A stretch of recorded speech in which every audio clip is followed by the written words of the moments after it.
on Donetsk, Belgorod, Rostov-on-Don, Kursk and Bryansk.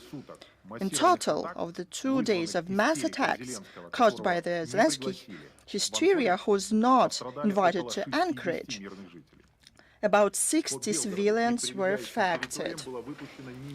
Belgorod and surrounding territories saw at least 388 strike drones attacks. The building of the government of the Belgorod region were attacked by drones at least 4 times. The darts drones assembled on the Ukrainian territory attacked the building of the city core and a number of other social facilities in the city. The locals had to suspend the work of major shopping centers and have the children go home or hide in air raid shelters. As you can see, this list does not include even one military facility. Following strikes against Belgorod, 22 civilians were wounded. 1 people died because of the wounded that they sustained. In Kursk, the Ukrainian drones attacked a multi-story building in the heart of the city. As a result, 1 civilian was killed, 15 people were wounded. In Rostov-on-Don, the Ukrainian drone crashed into the upper floors of the multi-story building and exploded. 15 civilians were affected. They were taken to hospitals. To this very date, Ukrainian terrorists dedicated a number of crimes that were prevented by the Russian Federal Security Service. In Bryansk region, a number of militants from the 3rd Regiment of Special Operations Forces of Ukraine who were preparing explosions on passenger railways were eliminated. Similar crimes were committed by Ukrainian bandits in late May this year, before the 2nd round of the Istanbul negotiations. Back then, 120 civilians were killed. Thanks to the effective actions of anti-terrorist services of the Federal Security Service, 3 Ukrainian militants were detained, 3 more eliminated. For the September UNGA high-level week, Ukrainian regime prepared a rapid growth in the number of shellings against the civilian infrastructure, first of all in the Belgorod, Kherson and Kursk regions.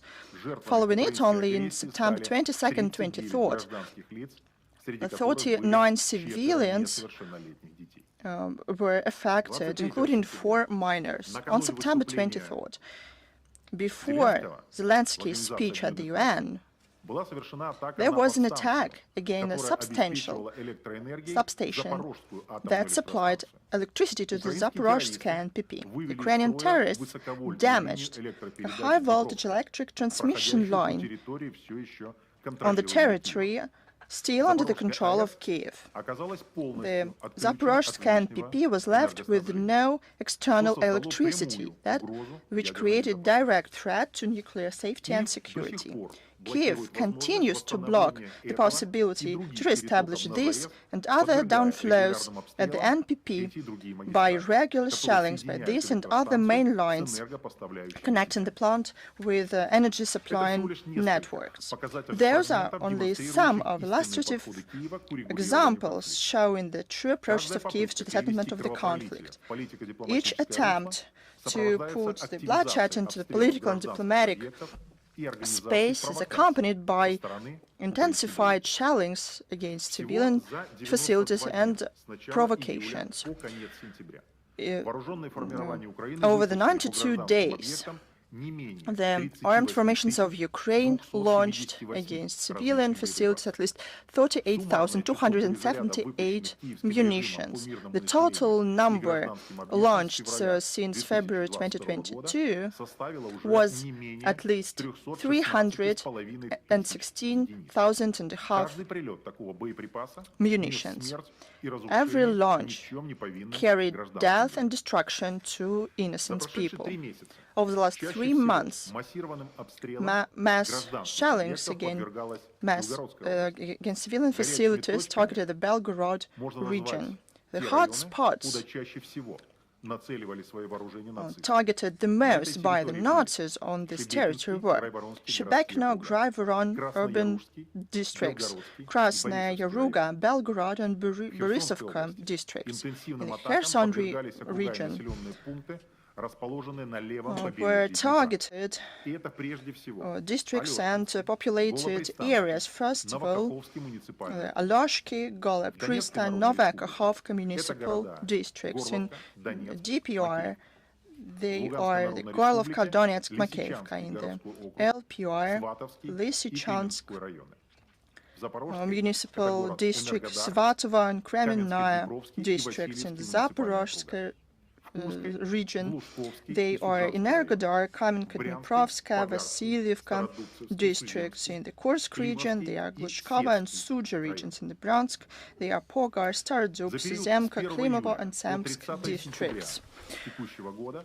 From July the 1st through September 30th this year, the acts of Ukrainian militants affected at least 1,749 civilians. This is the biggest figure since the beginning of 2025. In January through March, this figure was 1,489. In April through June, there were 1,537. Now this figure is 1,749. Over this period, at least 1,532 people were wounded, including 88 minors. 217 civilians were killed, including 6 minors. In total, since February 22, at least 24,299 civilians were affected. Out of them, at least 17,205 people were wounded, including 1,041 minors. 7,094 people were killed, including 234 minors. All this is a result of the actions of the Kiev regime led by Zelensky, who chose terror against civilians as his strategy. The monitoring of the actions of the Zelensky regime can come to intermediate conclusions that characterize the approaches of the Kiev regime and show that they wish to escalate and openly disregard norms of the international humanitarian law. In the third quarter, we saw the growing number of shellings against civilian facilities and infrastructure in the Russian regions. In comparison with spring, it almost doubled. The number of strikes a day against civilian buildings reached 450 to 520 over the last 3 months. The number of civilians affected increased by almost 200. Today, we can say with full confidence that strikes of AUVs is the main weapons of Ukrainian militants. In 3 months, the victims of drone attacks numbered in 1,200 civilians. I'll tell you stories of only some people.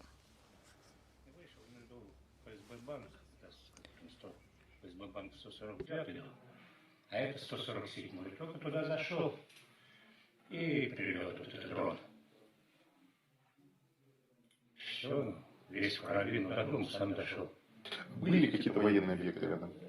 Никого там нет. Там одни строители работают, эти площади делают. Все, там вообще поблизости нет. Здесь еще не было. Вообще не было, да. Сухожилия не было, там нет ничего. Посмотрим, сколько там паролей. Где-то этого. Ну, сначала на нашу хату скид. Но я спала, он его разговаривал. Один скид, другой скид. Я только почувствовала ужасные боли, разрывы, хата валится, все валится. Разорвало мне ногу, другую отбила почти что. тут осколки все, я еле выжила. С улицы Первомайской выскочил дрон и пролетел по улице Светлого. Пролетел мимо нас, развернулся. Успел только от машины несколько метров отойти. Смотрю, он завис над нами и начал. Ну, еще пару шагов сделал, и все. Тяжело, лопатки. Дрон пролетів, Андрюша кричить, стрибуємо. Ну, ми їхали на мотоблокі. Я з того з воздуха стрибую, а він з-за руля. Ну, він успів упасти в канаву там, а мені кричить, лягай, лягай. Цей дрон вже розвертається і за нами. Тут уже я не пам'ятаю, де він гепнув, що він до мене підбіг. Я кажу, тут в мене кров тече, тут це влада тече. Дрон где-то висел, где-то караулил, что когда начнутся работы на подстанции, тогда по персоналу будет нанесен удар. Ну, как бы слава богу, что я оказался один, а все остальные люди были на значительном расстоянии. И пострадал только я. Прилеты летательных аппаратов на подстанцию, ну, через день это точно. Ну, это система. Этот энергообъект, украинцы понимают, что это за энергообъект, и систематически ведут за ненаблюдение, наносят удар. Это непосредственные свидетельства людей, These are пострадавших testimonies of people who became victims from Ukrainian drones. Top 2 armament in terms of the number of people killed and wounded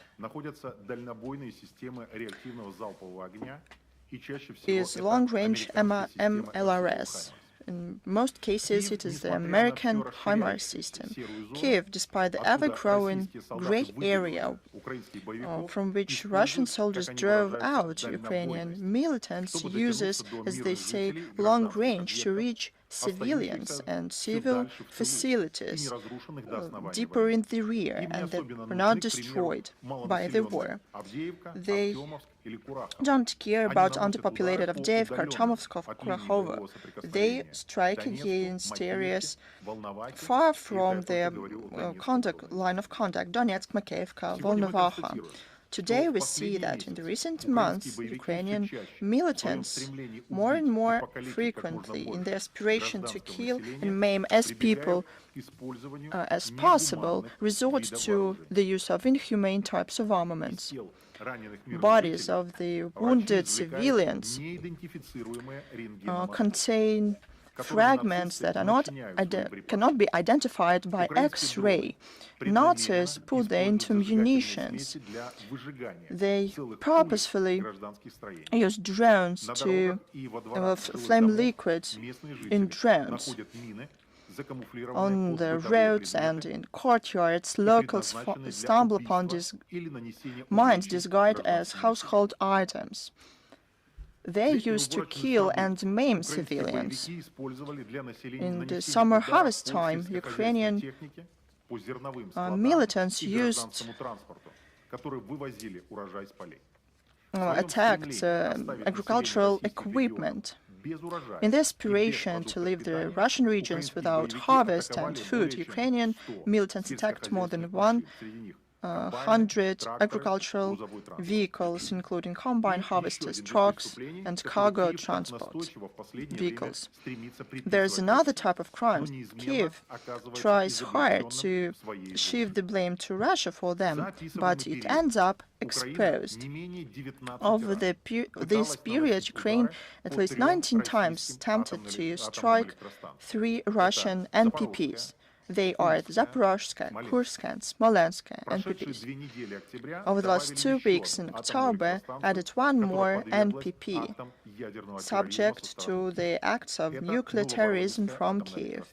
This is the Novovoronezhska NPP. It was attacked by a Ukrainian drone against the cooling tower of Power Unit 6.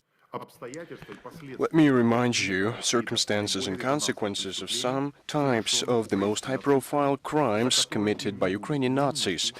They will receive neither amnesty nor forgiveness for these perpetrations.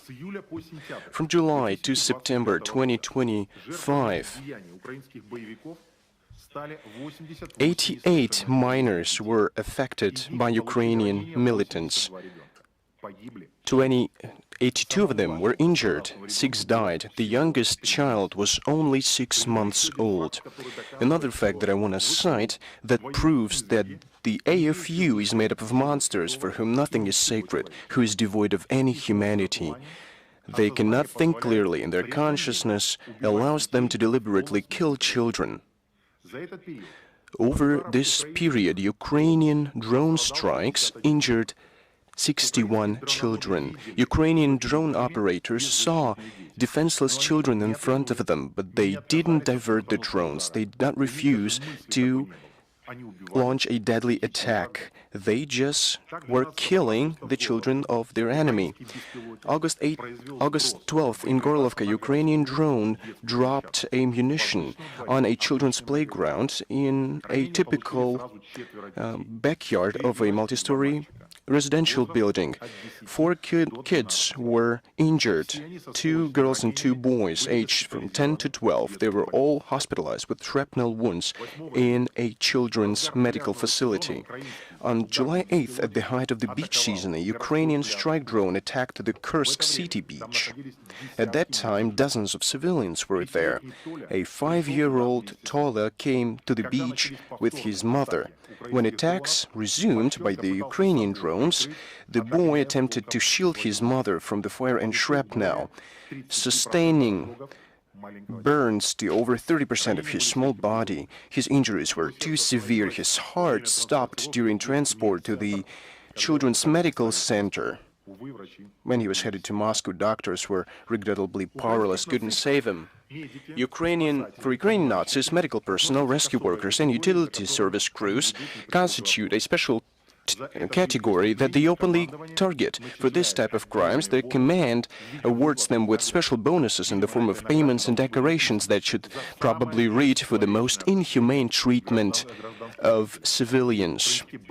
And Ukrainian militants should wear them with pride. It seems that it's a separate kind of Nazi valor to attack a vehicle bearing a red cross or to attack a fire tanker.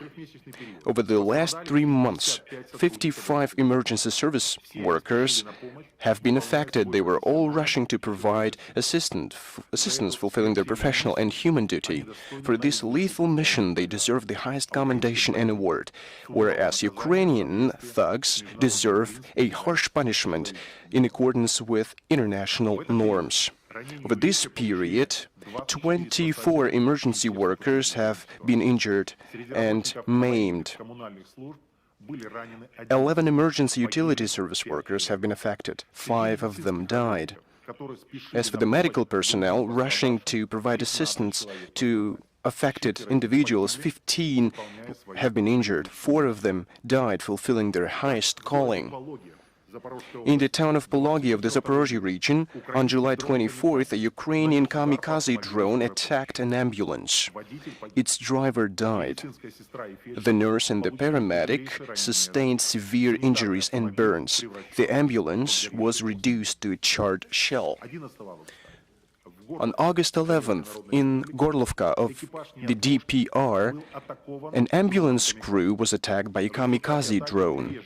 Following the attack, 2 female medics died on the spot. Another employee sustained a severe blast trauma, a concussion, and multiple shrapnel wounds.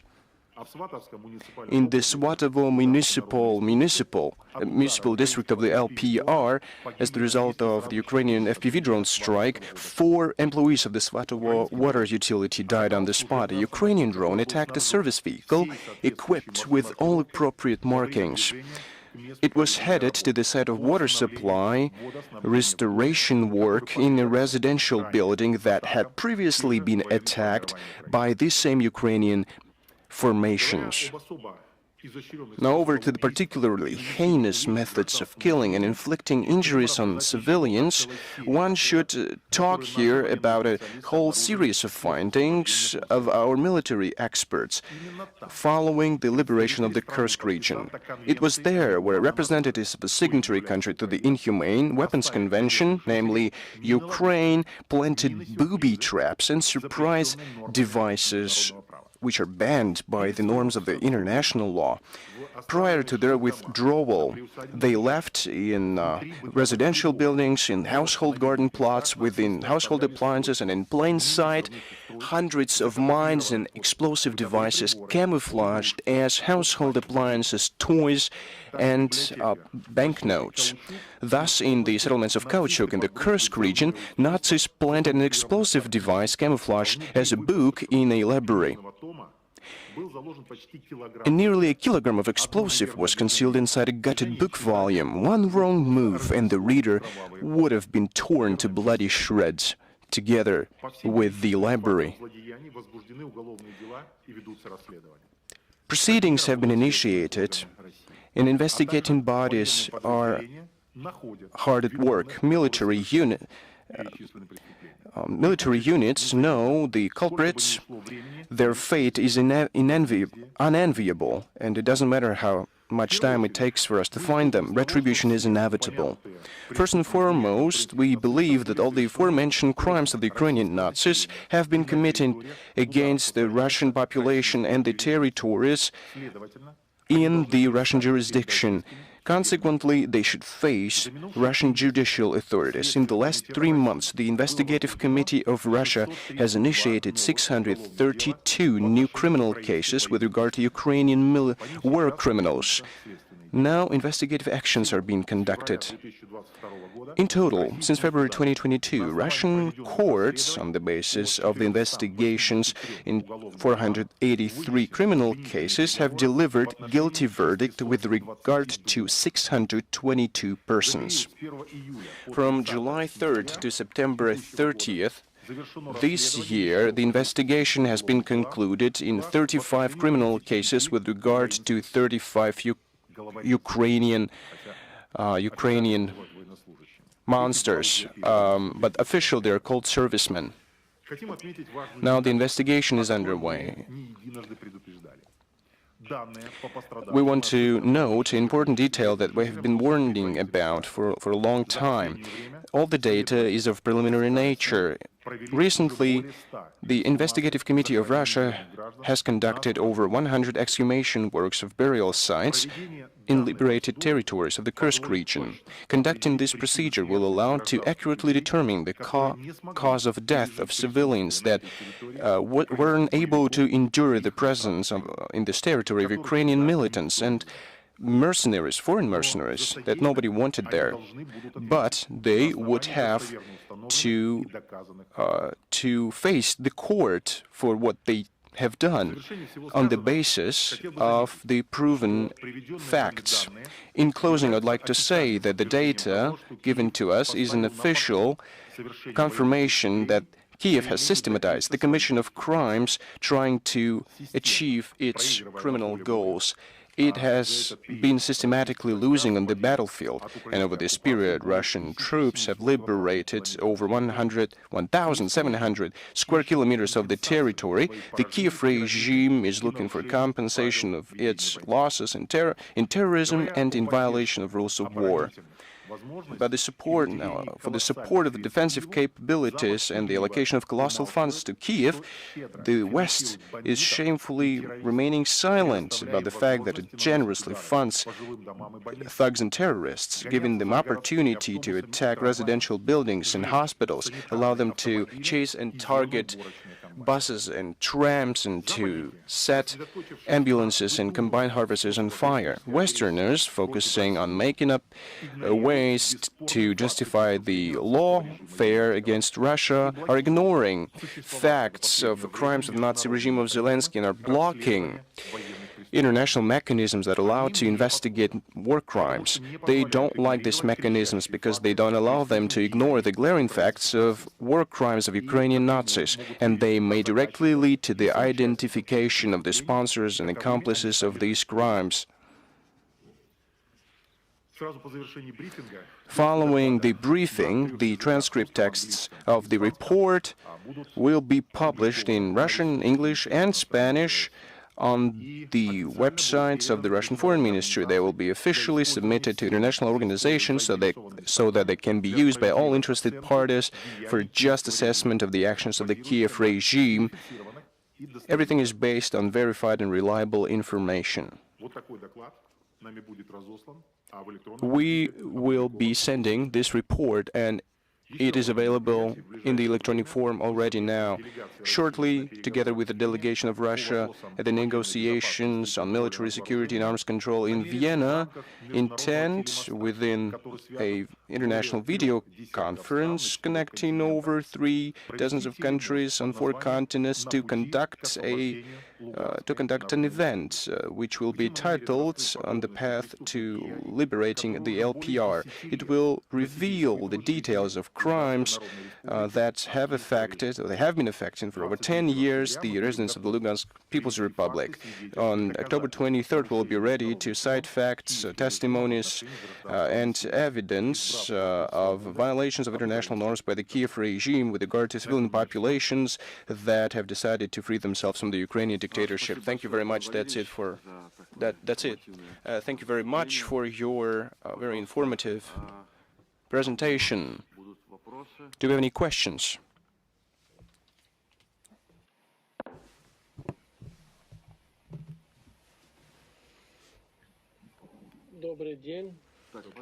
Good afternoon. Please, Radio Saga, Iceland. I'm sorry. Thank you for this informative and substantial report. I represent Radio Saga. Can you name the most outrageous representatives of the Kiev authorities, their crimes and their fate for now? If you can, please. Let me divide Ukrainian criminals into those who are awaiting their verdict and those that are out of reach of our investigative bodies. You have heard a lot about what happened in Rusko operation and the Kursk region. At least one thug who was seized by the Russian authorities. He confessed to at least 200 killings, 20 killings. I have no reason to call his name. I think that in the nearest future you'll learn all the details. They will be declared during the trial. There have been more militants who confessed to shootings of civilians, rapes and other crimes. They are being investigated, and in the nearest future will be taken to court where verdicts will be pronounced for them. I got to know the majority of verdicts to Ukrainian militants. The smallest prison sentences 8.5 years. The majority of them received life sentences. Russia has moratorium on death penalty. Those who we cannot reach for now. First of all, we mean the top officials in Ukraine. They openly said that they planned, coordinated and organized terror attacks. They include the leader of the SBU service and other top officials who were involved in the organization of those things that directly violate norms of the international humanitarian law. I mean that they organize terror attacks or they abuse civilians. This is strictly forbidden by the Geneva Conventions and other international documents. These figures are being investigated in their absentia. I don't know how much time it's going to take because they are taken to court. There are 2 options for them. the first one. Within the military actions, they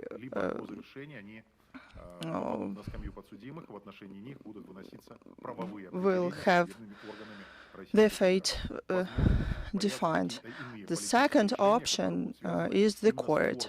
Probably there will be some other option how to give them sentences. To enumerate hundreds of militants, coordinators, and people who ordered and defined the policy of Ukraine against civilians is futile. Those responsible for this act is the Zelensky regime with his inner circle. He gave orders to use all the range of terror methods against civilians. This is strictly forbidden by humanitarian law. Thank you for this information. Российское военное обозрение. If I'm not mistaken, you'd like to ask a question. Good afternoon, my name is Ekaterina. Can you tell us, please, what's the humanitarian situation in the Zaporozhye NPP for now? Does the IAEA facilitate the protection of the NPP from Ukrainian shellings? The situation is as following. I said that recently at least 4 NPPs were subject to acts of nuclear terrorism from the Kiev regime. Drones are used against them, and if I'm talking about the Zaporozhye NPP, the Kiev regime uses other types of weapons.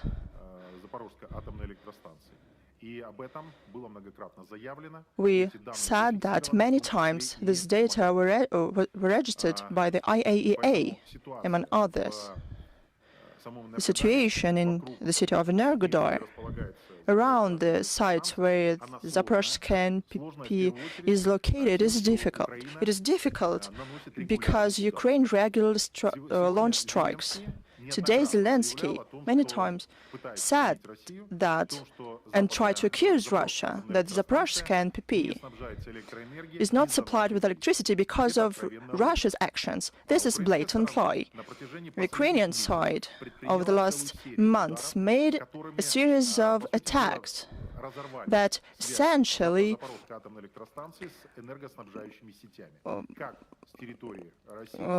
left the NPP without electricity supply. They permanently shell these zones and prevent all the possibilities to rebuild them, to renew the supplies. So the situation in the NPP is caused by Ukraine.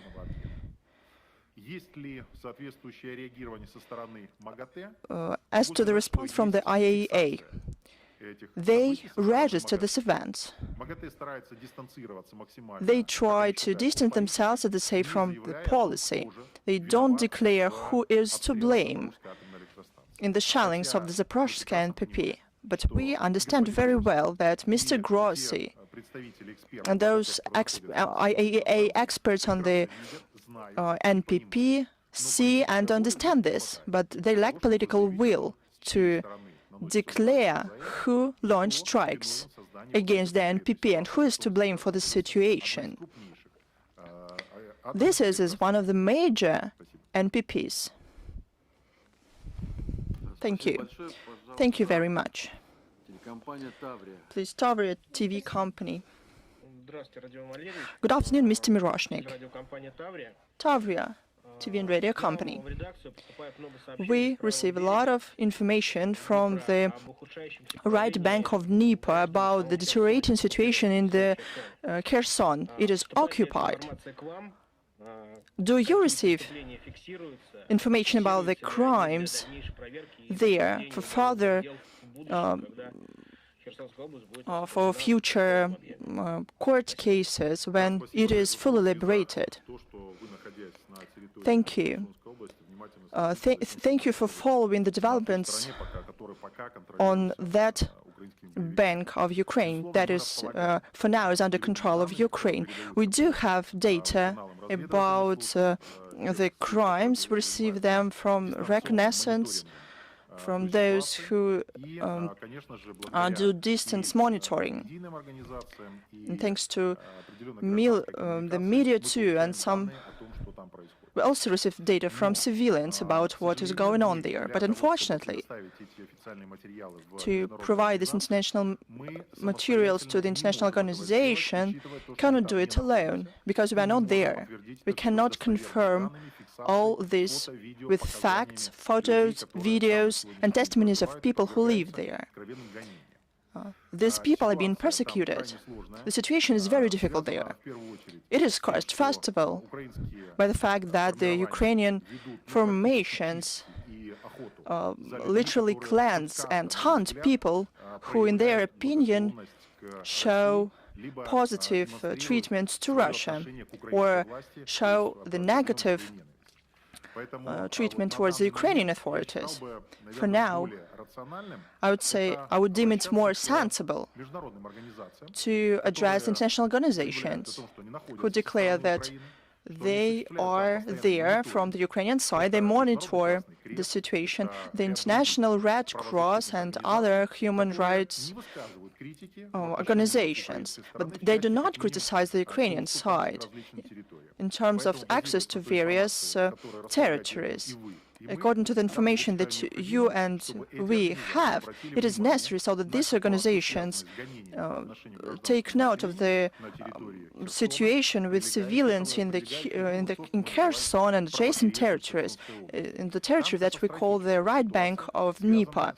The situation is catastrophic there because of the actions of the Nazi formations, the special services, and various units who abuse civilians there.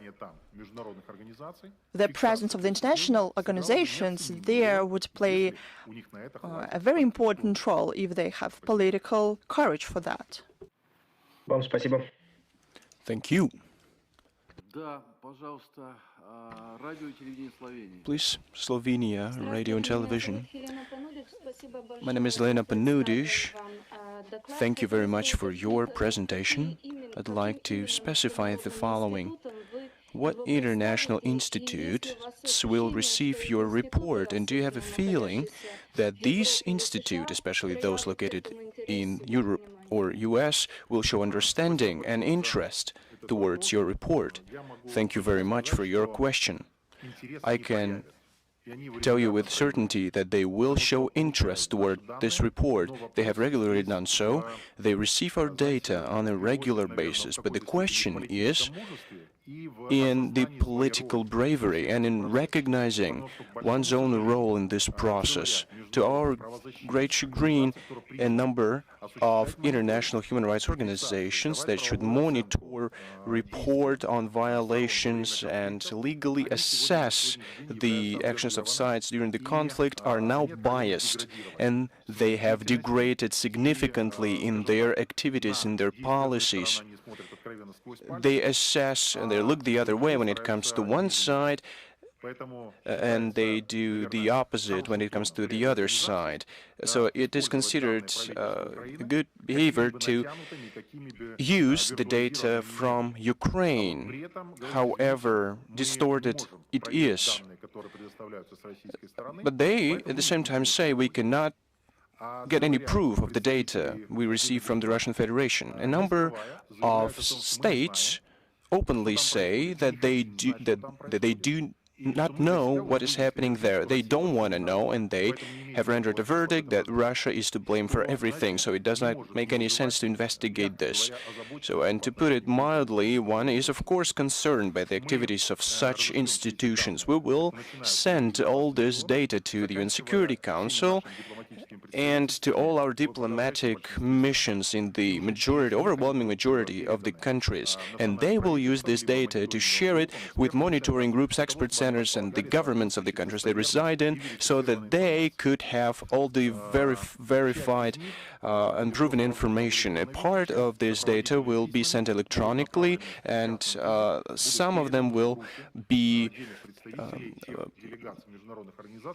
given to the delegations, international delegations that are now on the territory of Russia. So believe me, if an international organization has the slightest interest in receiving this information and use this in this work, we will do everything in our power and do everything that will be conducive to this process. Thank you very much. Thank you. I'd like to note that the report has now been published on all the resources of the Russian Foreign Ministry. So please acquaint yourself with this report. Посольская жизнь. Good afternoon, Mr. Miroshnik, colleagues, Посольская жизнь. I have one question. What was the reaction of international organization, OSCE, Red Cross, UN, when Russia provided evidence of violations of humanitarian laws in the third quarter of this year? As for the reaction that would condemn the actions of the Ukrainian side, well, there was nothing of that sort. A number of international organizations thanked us, and they confirmed that they had received this information. We see changes in a number of reports published. At the same time, they don't reference our documents.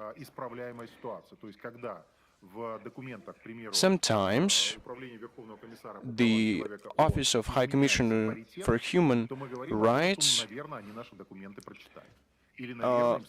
read our documents. Sometimes they find that it is no longer possible to not read our documents, and they can no longer say that Ukraine cannot be accused of anything.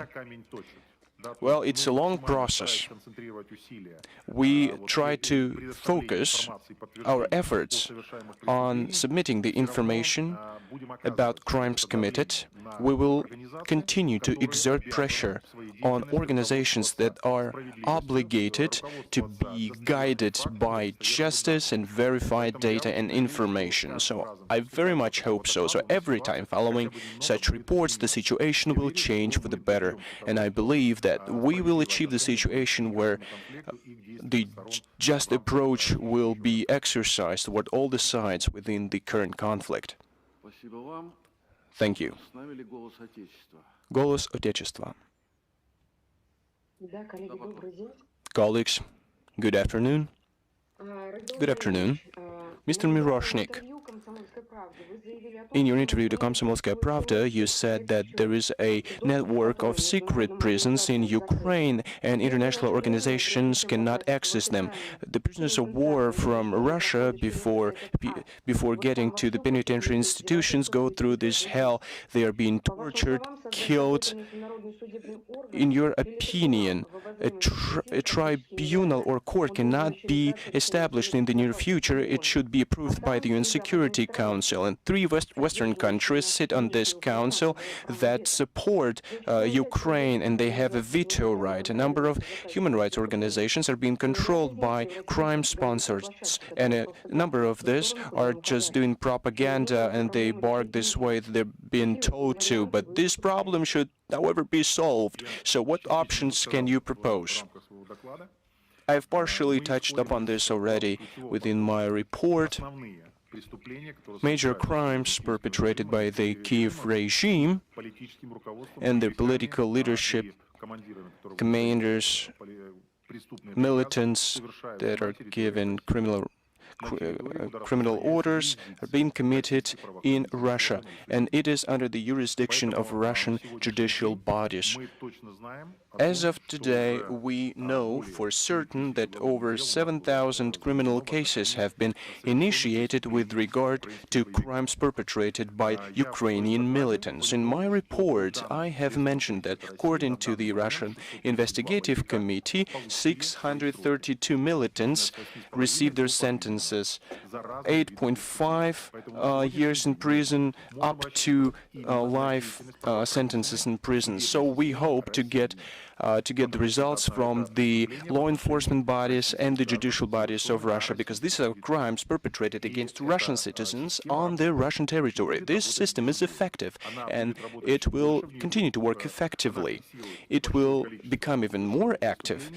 It records even more crimes, and sentences will be rendered with regard to every commander and every militant who has been given criminal orders. You have cited my statements correctly, but just one clarification. When we're talking about an international tribunal, we are talking about the procedure of its establishment, and we do not see any prospects as of now when key bodies of the UN Security Council, now the UN Security Council, are composed of countries that supply weapons to Ukraine and blocking decisions aimed at creating monitoring commissions and other organizations that they will not permit the situations where international organizations will look closely upon them, those who are complicit in this crime. How will the political thought be evolved in terms of the judicial procedure with regard to those who has committed this crime? I would not dwell on these philosophical matters. We will be basing our statements on the Russian judicial systems. If there are some international players that are interested in an unbiased approach or monitoring of the investigations and the judicial activities, I think that we can consider this issue as well, because Russia is interested to make everyone understand that all these sentences are just and Russian investigative authorities are persecuting the right person. So this is the procedure as of now. How this will change is a good question, but we are now monitoring the changing landscape. The ex-commander of American troops in Europe said to a Polish channel, if NATO had been better prepared, follow and warned Russia that it would give everything to Ukraine, the situation would have been different.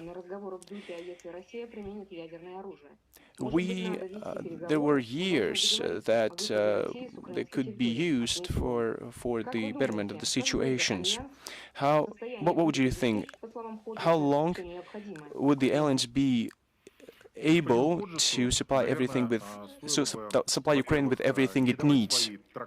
Well, I think this representative should not interpret the situation the way he wants. I think that he should be basing his statements on reality. And NATO has been very active in organizing the conflict and the bloodshed in Ukraine, and it all started not in 2022 on February 24th. Prior to that, NATO had been fueling Ukraine with weapons and had been preparing thug formations on this territory, had been supplying them with weapons so that they could create a threat to the Russian Federation. That's why Mr. Hodges can familiarize himself with facts that he is not aware of. Maybe he deliberately ignores these facts.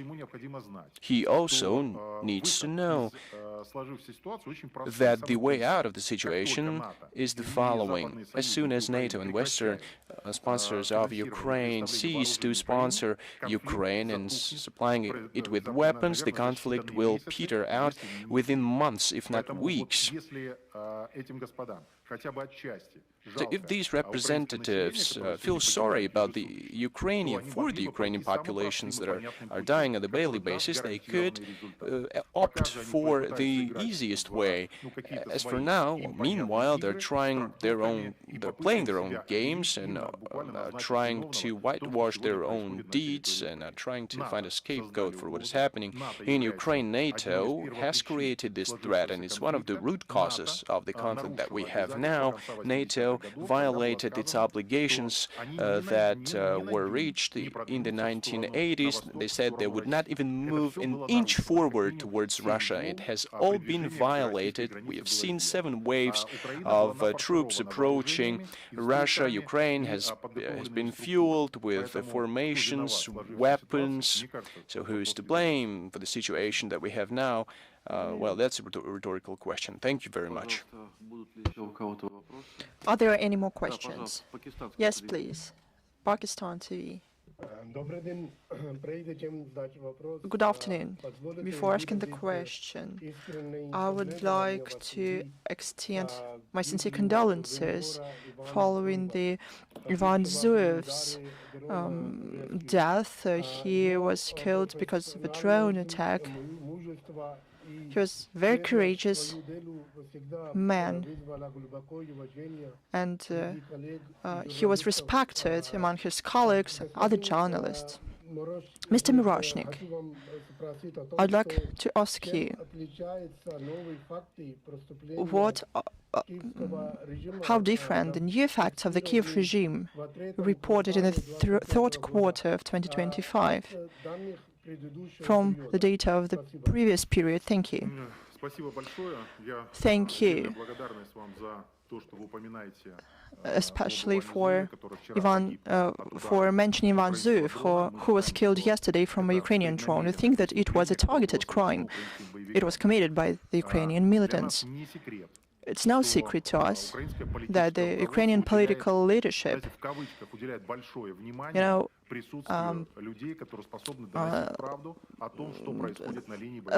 give a lot of attention to people who can speak the truth about what's going on in the line of conduct. When Zelensky openly lies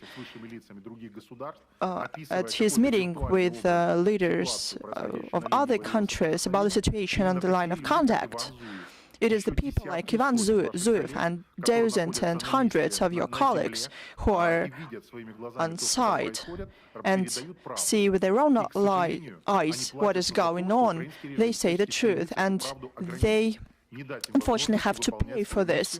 The Kiev regime prevents them from fulfilling their duty. Ivan was a very good journalist, and his killing is a military crime, and it is the Kiev regime to blame for this. Both those who ordered this and who executed it will collect data about what happened and will send them to the international bodies so they assess legal terms of this case. I have to say that a lot of information and documents that were sent to international organizations who aspire to protect journalists and human rights activists see differently at